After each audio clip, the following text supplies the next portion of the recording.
Anyhow, we played with all the big bands and the Dead and the Airplane, the Charlatans and the Quicksilver and whatever. It was probably the funnest time of my life. I mean, coming out of this straight world in Minneapolis and ending up there just because there's a spirit that's moving me. So, didn't last much longer. A lot of stories about what happened, but I ended up in another world again after the band kind of drifted into other places. And I was actually at a kind of a rough point in my life. Now, probably half the reason I'm here tonight is because I gave a tape to Mike of the songs that are coming up now. And I hope I get the story close enough, or if you want to come up and tell it, I'd be fine with that. At any rate, Mike says he went to pick up a guy for a recording session, and the guy just had a fight with his old lady, and he was so wound up, and so he didn't even want to go to the session or something like that. And Mike put the tape in, and by the time they got to the studio, he was A-OK and ready to go. And so anyhow, I tell that a little ahead of time because I was laying around at one of those times in my life when it was just a little weird. I don't know how many of you know Johnathon Richman, but at the time I was pretty isolated in my world, but I was teaching Aikido, and I had some young kids that were training with me. By then I'm, old, probably in my 30s plus. And one of them makes me this mixtape, and it's got all this weird stuff on it. One of the tunes was a tune called Pablo Picasso. And I heard it, and it did that same thing to me. It kind of changed my life, and it's the reason this next batch of songs kind of got loose. That piece of paper I put out for you there by Martha Graham, I thought, we live together, and it's sort of right that we cooperate or coordinate, or it's nice that everybody drives on the same side of the road, and there are a few other things like that sort of make it work.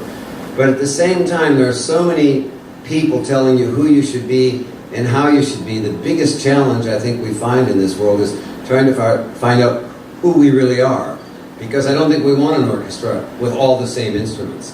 And each of us is a very unique instrument, and my hope is tonight that everybody leaves playing a little bit more, whatever your unique flavor is that you add to the soup or something like that. This song really helped with, as David Morton took me miles out there, but this was kind of like, when the apple's just about ready to fall or something.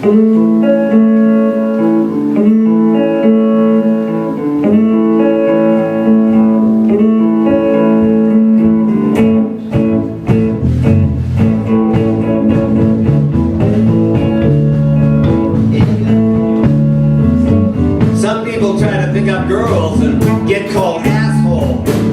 This never happened to Pablo Picasso. He could walk down the street and girls could not resist his stare. Pablo Picasso never got called an asshole. Here we go.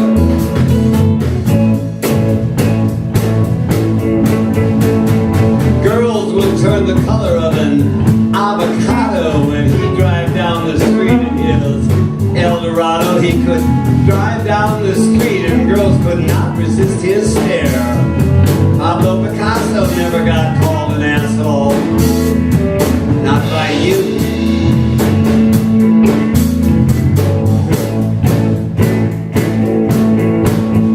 Be not a bummer, be not a bell-bottom wearing asshole. This here's the story of Pablo Picasso. He could walk down the street and girls could not resist his stare. Pablo Picasso never got called an asshole.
never happened to Pablo Picasso. He could walk down the street and girls would not resist his stare. Pablo Picasso never got caught